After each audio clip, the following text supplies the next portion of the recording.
ಅನಿಲ್ ಗುಮ್ನಳ್ಳಿ. ನಿಮ್ಮೆಲ್ಲರಿಗೂ ಕೂಡ IPL ಹಂಗಾಮಕ್ಕೆ ಮತ್ತೊಮ್ಮೆ ಪ್ರೀತಿಯ ಸ್ವಾಗತ. RCB ಅಂದರೆ ಕೊಹ್ಲಿ, ಕೊಹ್ಲಿ ಅಂದರೆ RCB, ಇದು ಮತ್ತೊಮ್ಮೆ ಸಾಬೀತಾಯಿತು. ಕೊಹ್ಲಿ ಅವರು ತನ್ನ ಹೆಸರಿಗೆ 5-6 ದಾಖಲೆಗಳನ್ನು ಬರ್ಕೊಳ್ಳೋದಲ್ಲದೆ RCB ತಂಡವನ್ನು ಪ್ಲೇ ಆಫ್ಗೆ ಕೊಂಡೊಯ್ದರು. ಅದುವೇ ಇವತ್ತಿನ ವಿಶೇಷ, Kohli come back, RCB play of. ಈ ವಿಡಿಯೋ ನಿಮಗೆ ಇಷ್ಟವಾಗಿದ್ದರೆ ಶೇರ್ ಮಾಡಿ, ಲೈಕ್ ಮಾಡಿ, ಕಾಮೆಂಟ್ ಮಾಡಿ, ಸಬ್ಸ್ಕ್ರೈಬ್ ಮಾಡೋದನ್ನು ಮರಿಬೇಡಿ. 57ನೇ IPL ಪಂದ್ಯದಲ್ಲಿ ರಾಯ್ಪುರ ಕ್ರೀಡಾಂಗಣದಲ್ಲಿ ಮಳೆ ಬಿದ್ದಾಗ RCB ಅಭಿಮಾನಿಗಳಿಗೆ ಎಲ್ಲೋ ಒಂದು ಕಡೆ ಬಹಳ ನಿರಾಶೆಯಾಗಿತ್ತು. 14 ಅಂಕಗಳೊಂದಿಗೆ IPL ಪಟ್ಟಿಯಲ್ಲಿ ಅಗ್ರಸ್ಥಾನದಿಂದ RCBಗೆ ಈ KKR ವಿರುದ್ಧದ ಪಂದ್ಯ ಬಹಳ ಅವಶ್ಯಕವಾಗಿತ್ತು. ಏಕೆಂದರೆ KKR ತಂಡ ಆರಂಭದಲ್ಲಿ ಸೋಲುಗಳ ಸರಮಾಲೆಯಲ್ಲಿದ್ದರೆ ಆನಂತರ 4 ಪಂದ್ಯಗಳನ್ನು ಗೆದ್ದು ಪೈಪೋಟಿಯನ್ನು ನೀಡ್ತಾ ಬಂದಿದ್ದರಿಂದ RCB ಅಭಿಮಾನಿಗಳಿಗೆ ಎಲ್ಲೋ ಒಂದು ಕಡೆ ಭಯ, ಇವತ್ತಿನ ಪಂದ್ಯ ಏನಾಗ್ಬೋದು ಅಂತ. ಆದರೆ ಇದೆಲ್ಲದಕ್ಕೂ ಏಕವಾಗಿ ಉತ್ತರ ಕೊಟ್ಟಂಥವರು RCB ತಂಡದ ಒಬ್ಬ ಶ್ರೇಷ್ಠ ದಾಂಡಿಗ ವಿರಾಟ್ ಕೊಹ್ಲಿ. ಈ ಪಂದ್ಯದಲ್ಲಿ ಎಷ್ಟೊಂದು ರೆಕಾರ್ಡ್ಗಳನ್ನು ಅವ್ರು ಮಾಡ್ತಾರೆ ಅಂದರೆ 14,000 ರನ್ನನ್ನು T20ಯಲ್ಲಿ ದಾಖಲೆಯನ್ನು ತನ್ನ ಹೆಸರಿಗೆ ಬರ್ಕೊತಾರೆ. ಅಷ್ಟೇ ಅಲ್ಲ, ಅಜೇಯ 105 ರನ್ಗಳನ್ನು ಬಾರಿಸಿ T20 ಫಾರ್ಮೆಟ್ನಲ್ಲಿ 10 ಶತಕಗಳನ್ನು ಬರೀತಾರೆ.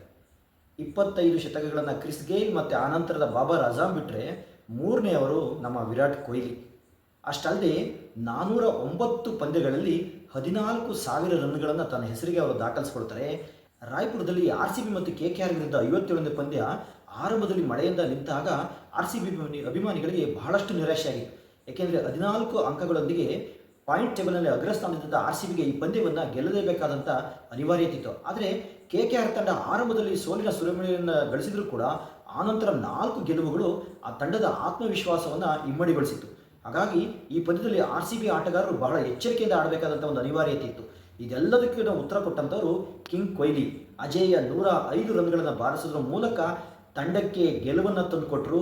ಅಷ್ಟೇ ಅಲ್ಲ, 16 ಅಂಕಗಳೊಂದಿಗೆ ತಂಡ ಪಾಯಿಂಟ್ಸ್ ಟೇಬಲ್ನಲ್ಲಿ ಅಗ್ರಸ್ಥಾನಕ್ಕೆ ಹೋಗೋದ್ರ ಜೊತೆಲಿ ತನ್ನ ಖಾತೆಗೆ ಹಲವಾರು ದಾಖಲೆಗಳನ್ನು ಬರ್ಕೊತಾರೆ. T20ಯಲ್ಲಿ 10 ಸೆಂಚುರಿಗಳನ್ನು ಬಾರಿಸ್ತಾರೆ. ಅದರ ಜೊತೆಯಲ್ಲಿ 14,000 ರನ್ನನ್ನು ಬಾರಿಸಿದಂತಹ 409 ಇನ್ನಿಂಗ್ಸ್ಗಳಲ್ಲಿ ಅತಿ ವೇಗವಾಗಿ ಈ ದಾಖಲೆಯನ್ನು ಮಾಡಿದಂತಹ ಶ್ರೇಷ್ಠ ಬ್ಯಾಟ್ಸ್ಮನ್ ಅಂತಾಗೆ. ಇವರನ್ನು ಬಿಟ್ಟರೆ 14,000 ರನ್ನನ್ನು ದಾಟಿರ್ತಕ್ಕಂಥವ್ರು ವೆಸ್ಟ್ ಇಂಡೀಸ್ನ ಕ್ರಿಸ್ ಗೇಲ್ ಮಾತ್ರ. ಅಷ್ಟೇ ಅಲ್ಲ, T20ಯಲ್ಲಿ 279 ಪಂದ್ಯಗಳನ್ನು ಆಡಿ ರೋಹಿತ್ ಶರ್ಮಾ ಮತ್ತು ಧೋನಿ ಅವರ ಹೆಸರಿನಲ್ಲಿದ್ದಂಥ ದಾಖಲೆಯನ್ನು ಮುರಿದು ಇವರು ಇನ್ನೂ ಒಂದು ಹೆಜ್ಜೆ ಮುಂದೆ ಹೋಗ್ತಾರೆ. ಅದಷ್ಟೇ ಅಲ್ಲ, ಅತಿ ಹೆಚ್ಚು ಬಾರಿ 21 ಬಾರಿ ಮ್ಯಾನ್ ಆಫ್ ದಿ ಮ್ಯಾಚನ್ನು ಪಡೆದಂಥ ಆಟಗಾರ ಯಾರಾದರೂ ಇದ್ದಾರೆ ಅಂದರೆ ಅದು ವಿರಾಟ್ ಕೊಹ್ಲಿ. ಇವರನ್ನು ಬಿಟ್ಟರೆ ABD ವಿಲಿಯರ್ಸ್ 25 ಬಾರಿ ಮತ್ತು ಕ್ರಿಸ್ ಗೇಲ್ 22 ಬಾರಿ ಈ ಒಂದು ಒಬ್ಬ ಮ್ಯಾನ್ ಆಫ್ ದಿ ಮ್ಯಾಚನ್ನು ಪಡೆದಂಥ ಆಟಗಾರರಲ್ಲಿ ಆ ಸಾಲಿನಲ್ಲಿ ಬರ್ತಾರೆ. ಅದರ ಜೊತೆಯಲ್ಲಿ ಕಿಂಗ್ ಕೊಹ್ಲಿ ಅವರು IPLನಲ್ಲೇ 9ನೇ ಶತಕವನ್ನು ದಾಖಲಿಸ್ತಾರೆ. 2024ರಲ್ಲಿ ರಾಜಸ್ಥಾನ ರಾಯಲ್ಸ್ ವಿರುದ್ಧ ಇವರು ಗಳಿಸಿದಂಥ ಕಡೆಯ ಶತಕ ಆಗಿತ್ತು. 2025ರಲ್ಲಿ ಬಂದಿರಲ್ಲ. ಈ ಬಾರಿ ಅವರು ಗುಜರಾತ್ ವಿರುದ್ಧ 81 ರನ್ ಗಳಿಸಿದಂಥದ್ದು ಅತಿ ಹೆಚ್ಚು ರನ್ ಆಗಿತ್ತು. ಇವತ್ತು KKR ವಿರುದ್ಧ ಎಂತಹ ಒಂದು ಬ್ಯಾಟಿಂಗ್ ಮಾಡ್ತಾರೆ ಅಂದರೆ ಲೀಲಾಜಾಲವಾಗಿ KKR ತಂಡದ ಎಲ್ಲ ಬೌಲರ್ಗಳನ್ನು ಸರಾಗವಾಗಿ ಎದುರಿಸ್ತಾರೆ. 105 ರನ್, 60 ಎಸೆತಗಳಲ್ಲಿ 105 ರನ್ನನ್ನು ಗಳಿಸಿ ತಂಡಕ್ಕೆ ಒಂದು ಸ್ಮರಣೀಯ ಗೆಲುವನ್ನು ತಂದುಕೊಡ್ತಾರೆ. ತಂಡ ಅಗ್ರಸ್ಥಾನಕ್ಕೆ ಹೋಗಿ ನಿಲ್ತದೆ. ಇವತ್ತೇನು ಪಾಯಿಂಟ್ಸ್ ಟೇಬಲ್ ನೋಡಿದ್ರೆ RCB ತಂಡ ಒಂದು ಉತ್ತಮ ಸರಾಸರಿಯಲ್ಲಿ ಅಗ್ರಸ್ಥಾನದಲ್ಲಿ 14 ಅಂಕಗಳೊಂದಿಗೆ ಅಗ್ರಸ್ಥಾನದಲ್ಲಿದೆ. ಇವರಿಗೆ ಬಹಳ ಸಹಕಾರಿಯಾಗ್ತಕ್ಕಂಥವ್ರು ಕರ್ನಾಟಕದ ಪಾಟೀದಾರ್ ಮತ್ತು ಇವರಿಬ್ಬರ ನಡುವೆ ಏನು ಫಸ್ಟ್ ವಿಕೆಟಲ್ಲಿ 92 ರನ್ನು 192 ರನ್ನನ್ನು ಗಳಿಸಿದ KKR ತಂಡ ಗೆಲ್ಲಲಿಕ್ಕೆ 193 ರನ್ಗಳನ್ನು ಟಾರ್ಗೆಟ್ ಕೊಟ್ಟಿರ್ತಾರೆ. ಎಲ್ಲೋ ಒಂದು ಕಡೆ ಸೆಕೆಂಡ್ ಬ್ಯಾಟ್ ಮಾಡ್ಬೇಕಾದ್ರೆ ಕಿಂಗ್ ಕೊಹ್ಲಿ ಅವರು ಚೇಸಿಂಗ್ ಮಾಸ್ಟರ್ ಅಂತಲೇ ಕರೀತಾರೆ. ಇವತ್ತು ಅದನ್ನು ಅವರು ಸಾಬೀತುಪಡಿಸ್ತಾರೆ. ಪಾಟೀದಾರ್ ಮತ್ತು ಅವರಿಬ್ಬರ ನಡುವೆ ಪಡಿಕ್ಕಲ್ ಅವರಿಬ್ಬರ ನಡುವೆ 92 ರನ್ಗಳ ಒಂದು ಪಾರ್ಟ್ನರ್ಶಿಪ್ ಬರ್ತದೆ. ಈ ಒಂದು IPLನಲ್ಲಿ 5ಕ್ಕೂ 10 ಬಾರಿ ಅವರಿಬ್ಬರ ನಡುವೆ ಒಂದು ಒಳ್ಳೆ ಪಾರ್ಟ್ನರ್ಶಿಪ್ ಇರ್ತದೆ. 1000 ರನ್ಗಳನ್ನು ಕೂಡ ಗಳಿಸಿದ್ದಾರೆ. ಹಾಗಾಗಿ ಕೊಹ್ಲಿ ಅವರು ಎಂತಹ ಒಂದು ಅದ್ಭುತ ಬ್ಯಾಟಿಂಗನ್ನು ಮಾಡಿಬಿಟ್ಟು ಈ ಒಂದು ಸ್ಮರಣೀಯ ಗೆಲುವು ಅಂತೇಳಿ ಎಂತಹ ಒಂದು ಅದ್ಭುತ ಇನ್ನಿಂಗ್ಸ್ ಅಂದರೆ ಅವರು ಈ ಬಾರಿ IPLನಲ್ಲಿ ಆರೆಂಜ್ ಕ್ಯಾಪ್ನಲ್ಲಿ 3rd ಪ್ಲೇಸಿಗೆ ಬಂದಿರ್ತಾರೆ. ಏನು ಇವರ ನಂತರ 2ನೇ ಪ್ಲೇಸ್ನಲ್ಲಿ ಇರ್ತಕ್ಕಂಥ ಸುದರ್ಶನ್ ಇರ್ಬೋದು GT ತಂಡದವರು, ಹಾಗೆ ಪ್ರಥಮ ಸ್ಥಾನದಲ್ಲಿ SRH ತಂಡದ ಕ್ಲಾಸನ್ನಿದ್ದಾರೆ. ಇವ್ರನ್ನ ಬಿಟ್ಟರೆ 484 ರನ್ಗಳನ್ನು ಟೋಟಲ್ ರನ್ ಗಳಿಸ್ಬಿಟ್ಟು ಆರೆಂಜ್ ಕ್ಯಾಪ್ ಒಂದು ಫೈಟ್ ಇದೆಯಲ್ಲ ಅದರಲ್ಲೂ ಕೂಡ ಕೊಹ್ಲಿ ಕೂಡ ಈಗ 3ನೇ ಸ್ಥಾನಕ್ಕೆ ಬಂದು ನಿಂತಿದ್ದಾರೆ. ಹಾಗಾಗಿ ಕೊಹ್ಲಿ ಅವರು ಯಾವತ್ತೂ ಕೂಡ RCB ತಂಡಕ್ಕೆ ಆಪದ್ ಬಾಂಧವ ಅಂತಕ್ಕಂಥದ್ದನ್ನು ಮತ್ತೊಮ್ಮೆ ಸಾಬೀತುಪಡಿಸಿದರು. ಏನು KKR ತಂಡ ಇವತ್ತು ಆರಂಭದಲ್ಲಿ ಬ್ಯಾಟಿಂಗ್ ಮಾಡಿ 193 ರನ್ಗಳ ಟಾರ್ಗೆಟ್ ಕೊಟ್ಟಾಗ ಅದು ಎಲ್ಲೋ ಒಂದು ಕಡೆ RCB ತಂಡಕ್ಕೆ ಬಹಳ ಮಹತ್ವದ ಪಂದ್ಯ. ಆದರೆ ಕೊಹ್ಲಿ ಇವೆಲ್ಲವನ್ನು ಸರಾಗವಾಗಿ ಎದುರಿಸಿ ತಂಡಕ್ಕೆ ಗೆಲುವನ್ನು ತಂದುಕೊಡ್ತಾರೆ. ಆರ್ ಸಿ ಬಿ ಅಭಿಮಾನಿಗಳು ಒಂದು ಸಂಭ್ರಮದಲ್ಲಿ ಉಚ್ಚೆದ್ದು ಕುಣಿಯೋ ಥರ ಮಾಡ್ತಾರೆ.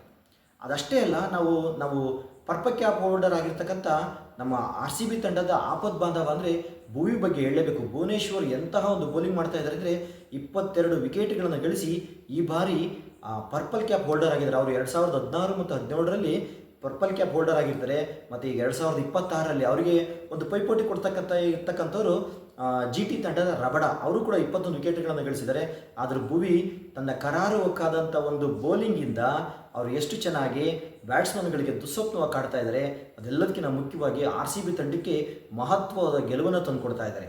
ಹಾಗಾಗಿ ಭುವನೇಶ್ವರ್ ಅವರು ಈ ಬಾರಿಯೂ ಕೂಡ ಒಂದು ಒಳ್ಳೆಯ ಫಾರ್ಮಲ್ಲಿರೋದು ಆರ್ ಸಿ ಬಿ ತಂಡಕ್ಕೆ ವರ ಅಂತಲೇ ಹೇಳಬೇಕು. ಆರ್ ಸಿ ಬಿ ತಂಡ ಈಗಾಗಲೇ 16 ಅಂಕಗಳನ್ನು ಗಳಿಸಿರಿಂದ ಉಳಿದಿರ್ತಕ್ಕಂಥ 2 ಪಂದ್ಯಗಳು, ಇನ್ನು ಪಂಜಾಬ್ ಮೇಲೆ ಮತ್ತೊಂದು ಪಂದ್ಯ ಇದೆ, ಆಮೇಲೆ ಬಲಿಷ್ಠ SRI ತಂಡ, ಎರಡೂ ತಂಡಗಳ ವಿರುದ್ಧ ಗೆಲುವನ್ನು ದಾಖಲಿಸಿದ್ದೆ. ಆದರೆ 20 ಅಂಕಗಳೊಂದಿಗೆ ಅಗ್ರಸ್ಥಾನಕ್ಕೆ ಹೋಗಿ ನಿಲ್ಲುತ್ತೆ. ಇದು ಪ್ಲೇ ಆಫ್ ತಂಡದಲ್ಲಿ ಒಂದು ತಂಡ ಕಳೆದ ಬಾರಿಯೇ ಒಂದು 18ನೇ ಆವೃತ್ತಿಯಲ್ಲಿ 19 ಅಂಕಗಳನ್ನು ಗಳಿಸಿ ದ್ವಿತೀಯ ಸ್ಥಾನದಲ್ಲಿತ್ತು. ಪಂಜಾಬ್ ತಂಡ ಪ್ರಥಮ ಸ್ಥಾನದಲ್ಲಿದ್ದರೆ ಆರ್ ಸಿ ಬಿ 2ನೇ ಸ್ಥಾನದಲ್ಲಿತ್ತು.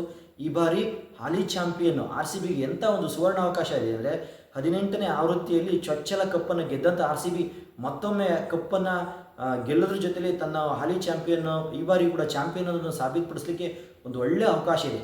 ಏನು ಪಟಿದಾರ ನಾಯಕತ್ವ ಈ ಬಾರಿಯೂ ಕೂಡ ಒಂದು ಯಶಸ್ವಿಯಾಗಿ ಸಾಗ್ತಾ ಇದೆ. ಒಂದು ಬದಲಾವಣೆಯನ್ನು ಮಾಡಿದರೆ ಈ ಪಂದ್ಯದಲ್ಲಿ ಡಫಿ ಅವರು ಬಂದಿದ್ದರು, ಆದರೆ ಅವರು ದುಬಾರಿ ಆಗ್ತಾರೆ. ವೆಂಕಟೇಶ್ ಅಯ್ಯರ್ ಅವರು ತಂಡಕ್ಕೆ ಮರಳಿದ್ರು, ಆದರೆ ಅವ್ರಿಗೆ ಅವಕಾಶ ಸಿಗಲಿಲ್ಲ. ಒಟ್ಟಾರೆ ಆರ್ ಸಿ ಬಿ ತಂಡ ಒಂದು ಸಮತೋಲನವಾಗಿ ಈ ಬಾರಿಯ IPLನಲ್ಲಿ ಕಿಂಗ್ ಕೊಹ್ಲಿ ಅವರ ಒಂದು ಏನು ಆರ್ಟ್ ಫೇವರೆಟ್ಟು ಶ್ರೇಷ್ಠ ದಾಂಡಿಗ, ಒಟ್ಟಾರೆ ಆರ್ ಸಿ ಬಿ ತಂಡ ಹಾಲಿ ಚಾಂಪಿಯನ್ಗೆ ತಕ್ಕನಾದ ಆಟವನ್ನು ಆಡ್ತಾ ಆರ್ ಸಿ ಬಿ ಅಭಿಮಾನಿಗಳಿಗೆ ಯಾವುದೇ ಒಂದು ನಿರಾಸೆಯನ್ನು ಮಾಡ್ತಾ ಇಲ್ಲ. ಉಳಿದಿರ್ತಕ್ಕಂಥ 2 ಪಂದ್ಯಗಳನ್ನು ಕೂಡ ಗೆದ್ದು ಪಾಯಿಂಟ್ಸ್ ಟೇಬಲ್ನ ಅಗ್ರಸ್ಥಾನವನ್ನು ಪಡೆಯೋದ್ರ ಜೊತೆಯಲ್ಲಿ ಆನಂತರದ ಒಂದು ಜಿದ್ದಾಜಿದ್ದದ ಪಂದ್ಯಗಳಲ್ಲಿ ಗೆಲುವನ್ನು ದಾಖಲಿಸಿ ಈ ಬಾರಿಯೂ ಕೂಡ ಕಪ್ಪನ್ನು ಎತ್ತಿಡಿಲಿರ್ತಕ್ಕಂಥ ಅಭಿಮಾನಿಗಳ ಒಂದು ಏನು ಆಸೆ ಇದೆ ಅದಕ್ಕೆ ನಿರಾಶೆ ಮಾಡೋದು ಬೇಡ. KKR ತಂಡಕ್ಕೆ ಈ ಒಂದು ಅರ್ಹ ಗೆಲುವನ್ನು ಅದರ ವಿರುದ್ಧ ದಾಖಲಿಸಿರ್ತಕ್ಕಂಥದ್ದು ನಿಜಕ್ಕೂ ಆರ್ ಸಿ ಬಿ ತಂಡಕ್ಕೆ ಸಲ್ತಕ್ಕಂಥ ಶ್ರೇಯ. ಈ ಒಂದು ಇದೆಲ್ಲದಕ್ಕೆ ಮೂಲ ಕಾರಣ ಅಂದರೆ ಸರಿಯಾದ ಸಮಯದಲ್ಲಿ ಶತಕವನ್ನು ಬಾರಿಸಿದಂಥ ಕೊಹ್ಲಿ ಅವರ ಒಂದು ಆಟ ಮೆಚ್ಚುಗೆ ಅಂತ ಹೇಳ್ತಾ, ನಿಮಗೆ ಎಲ್ಲರಿಗೂ ಕೂಡ ಈ ಒಂದು ವಿಡಿಯೋ ಇಷ್ಟ ಆಗಿದೆ ಮತ್ತೊಮ್ಮೆ ಲೈಕ್ ಮಾಡಿ, ಕಮೆಂಟ್ ಮಾಡಿ, ಶೇರ್ ಮಾಡೋದನ್ನು ಮರಿಬೇಡಿ, ಸಬ್ಸ್ಕ್ರೈಬ್ ಮಾಡೋದನ್ನು ಮರಿಬೇಡಿ ಅಂತ ಹೇಳ್ತಾ ನಿಮ್ಮೆಲ್ಲರಿಗೂ ಕೂಡ ನಮಸ್ಕಾರ.